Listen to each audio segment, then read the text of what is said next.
The storm had rolled in from the west, chasing dust across the street and rattling the warped windows of the saloon. The lamps inside flickered, throwing long, crooked shadows that stretched across tables cluttered with cards and empty glasses. Daniel Carter pushed through the swinging doors with the weight of a man who had seen too much and carried too much more. He walked with a limp, old war-wound, though no one asked, and he went straight for the bar without sparing the room a glance. His boots were caked with dried mud, his coat smelled faintly of horse sweat and rain, and his eyes carried that emptiness a bottle sometimes dulled, but never filled. He ordered whiskey, cheap and fast, and drank it like a man swallowing fire. The piano man stumbled through a tune at the far corner, and drunk laughter rolled up like smoke from a card table. Daniel didn't hear it. He was somewhere else, replaying the sound of his brother's last breath, that ragged cry torn from a throat as the flames swallowed their camp. He'd never forgiven himself for not pulling him free. Maybe he never would. The whiskey burned, but it wasn't punishment enough.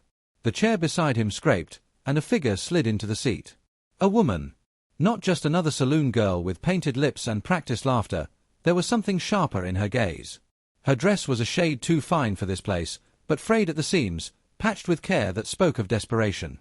She leaned close, her voice low, soft enough that the words carried only to him.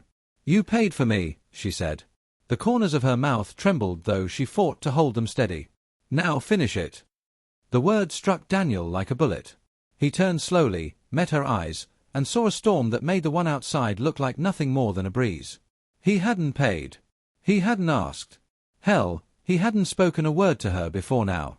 But there she was, whispering the line like it was both a plea and a challenge. "You've got the wrong man," Daniel muttered, turning back to his glass. "No," she said, firmer this time, her hand trembling on the table. "I've got the right one." He studied her then. She had dark hair pinned back in a way that left strands falling loose around her face. Her hands were delicate but scarred, and her lips, though painted red, looked chapped as if she'd been walking the desert too long without water.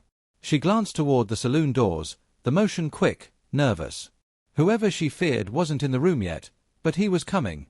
Daniel thought about ignoring her. He had done plenty of that in his life, ignored cries, ignored chances to be a better man. Easier that way. But there was something about the tightness in her voice, the way she spoke as though every second she sat there was borrowed time. It made his gut twist. "What's your name?" he asked at last. "Eliza," she said, almost too quietly to hear. Then, as if testing his resolve, she whispered again, "Finish it." The words weren't coy. They weren't an invitation. They were heavy, desperate. Daniel frowned, tracing the rim of his glass. "Lady, I've been shot at by drunk outlaws with better pickup lines." It earned the faintest flicker of a smile, though it vanished almost as soon as it came. She shifted in her seat, tugging slightly at the cloth draped across her chest. He thought at first it was habit, a nervous fidget.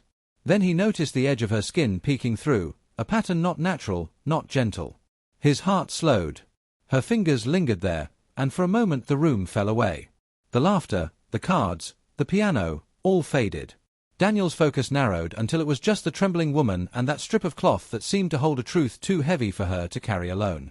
"Eliza," he said, his voice rough, "what exactly are you asking me to finish?"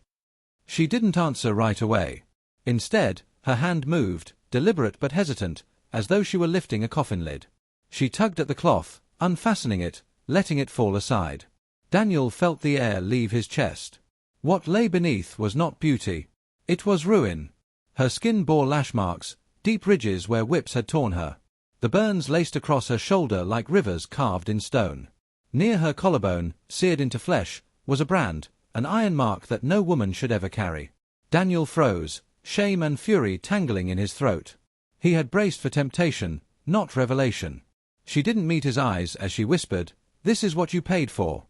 "Not me. Him." Her voice shook. "The man who owns me. The man who did this." He stared, and for a moment he was back in the war, crouched over his brother, hearing him beg for help that never came. The scars on Eliza's body were not his fault, but they looked too much like his own guilt made flesh. "You think I can fix this?" he asked, his voice breaking. "I think you're the only one who might try," she answered, finally raising her gaze. There were tears there, but not weakness, only defiance, a glimmer of something unbroken. Daniel clenched his jaw. He should have walked away. He should have finished his drink, left her with her secrets, let the storm outside swallow them both. But something inside him shifted, the part of him that had been hollow for years filling with a rage that felt like purpose. Before he could speak again, the saloon door slammed open, banging against the wall. The piano cut off mid-note, the chatter died. Heavy boots struck the floorboards, measured and certain. Daniel didn't turn, but he felt Eliza flinch beside him. Her eyes locked on the men spilling inside, and her lips barely moved as she whispered, "It's him." Daniel's hand hovered over his glass, his other twitching toward the holster at his side.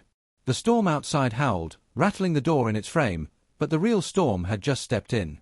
And in that suspended moment, Daniel understood one thing clearly: his night was no longer his own. The men who entered carried the stench of authority corrupted, their boots thudding against the wooden planks like a drumbeat of menace. At their head strode Sheriff Brackett, his badge gleaming but his smile cruel, the kind that promised law only for those who could afford it. He scanned the room, eyes sharp as knives, and when they found Eliza, his grin widened.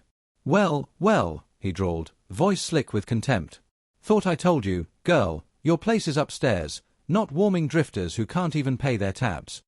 His gaze flicked to Daniel, lingering just long enough to dismiss him as another weary rancher too broken to matter. Eliza stiffened beside Daniel, her nails digging into the table. Daniel felt it through the wood. He didn't move at first, letting the silence hang, heavy and dangerous. When he finally turned, his eyes locked with Brackett's, calm but unyielding. "She's not your property," Daniel said, his tone low, edged with steel. The sheriff's laughter rolled through the room, loud and mocking, echoed by his men. "Everything in this town's my property. Don't you know that yet?" He gestured toward the trembling bartender, toward the huddled card players who wouldn't meet his gaze. "Even the air you're breathing in belongs to me. And you, stranger, you just bought yourself a problem you can't pay off." Daniel pushed his glass aside, stood slow, deliberate. His hand rested near the revolver at his hip. "Then I reckon it's time someone shorted your account." The saloon stilled. Boots scraped against the floor as Brackett's men spread, hands drifting to their weapons. Eliza whispered Daniel's name, fear threaded with a desperate kind of hope. He didn't look at her. His gaze never left the sheriff. The first shot split the silence. A bottle behind the bar shattered, showering glass and liquor. Chairs toppled as townsfolk dove for cover. Daniel drew fast, firing back, his bullet grazing the arm of the closest deputy, spinning him into a table. Smoke filled the room, gunpowder sharp in the throat. Daniel ducked behind an overturned chair, returning fire in short, brutal bursts. The piano man scrambled under his instrument, cursing as a bullet ripped through the ivory keys, leaving a jarring chord to ring in the chaos. Wood splintered, lamps crashed, flames licked along spilled whiskey. A round clipped Daniel's shoulder, tearing fabric, searing flesh. He bit back a groan, teeth clenched, blood running hot down his arm. Still, he steadied his aim, dropped another man with a shot to the chest. Eliza crouched low, eyes wide, breath ragged. Then her hand brushed against the revolver fallen from a dead man's grasp. She froze, staring at it like it was a rattlesnake coiled to strike. Daniel, catching her glance, shouted over the din, "Pick it up!" Her fingers shook, but she wrapped them around the grip, the weight unfamiliar yet strangely right in her palm. She raised it, hesitating as one of Brackett's men charged. The man sneered, certain she'd falter.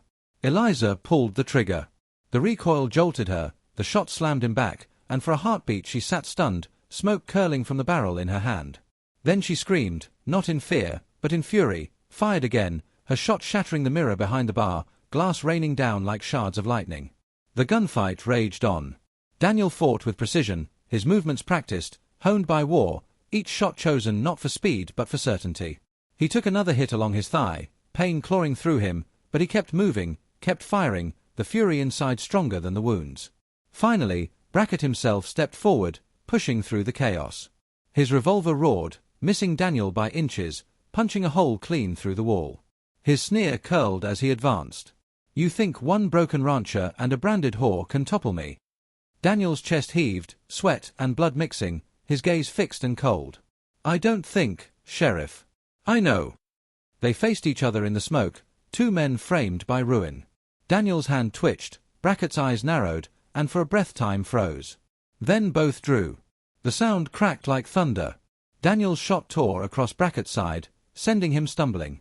The sheriff fired back, but his bullet struck the wall, wild. He staggered, clutching his wound, eyes blazing with hatred. With a snarl he turned, crashing through the back door, stumbling into the night. His men, scattered and broken, didn't follow. Silence seeped into the saloon, broken only by the crackle of small flames licking at spilled liquor. The air was thick, choking with smoke and the copper tang of blood. Bodies lay still, groans of the wounded drifting low. Daniel stood swaying, the revolver still in his grip, breath shallow, vision blurring at the edges. Eliza rushed to him, catching his arm as he sagged into a chair. She tore a strip from her dress, pressed it hard against his bleeding shoulder. Her face was streaked with soot and tears, but her hands were steady now. "You shouldn't have done this," she whispered, though her voice carried more gratitude than reproach. "Couldn't let him keep owning the air," Daniel rasped, a shadow of a grin tugging his lips. She let out a laugh that sounded almost like a sob, then rested her forehead against his good shoulder. For the first time, Daniel felt the tremor in her body ease, as if some of her chains had already fallen. Around them, townsfolk began to creep from hiding, their eyes wide, cautious, yet carrying something new, something like possibility. They saw a man bleed for a woman branded as less than human. They saw the sheriff wounded, beaten back. A spark had been lit, small but fierce. Daniel closed his eyes, the weight of exhaustion pressing down. Images of his brother flashed once more, but softer now, the guilt no longer so sharp. He couldn't save the dead. But maybe saving Eliza, maybe standing here in the wreckage with her, was a step toward something more than survival. The storm outside had broken, rain pattering on the roof, the desert air cooling. Dawn would come soon, and with it, questions, dangers, choices. But for now, Daniel let the moment linger, the taste of smoke and redemption heavy on his tongue. In the quiet aftermath, a thought slipped through his mind like a whisper. Sometimes the things a man pays for are not what he gets. Sometimes, they're far more costly, and far more worth it. He opened his eyes again, met Eliza's gaze, and in the silence between them, unspoken vows took root. Whatever came next, they would face it together. And out here in the West, where every story left a scar that was worth more than gold.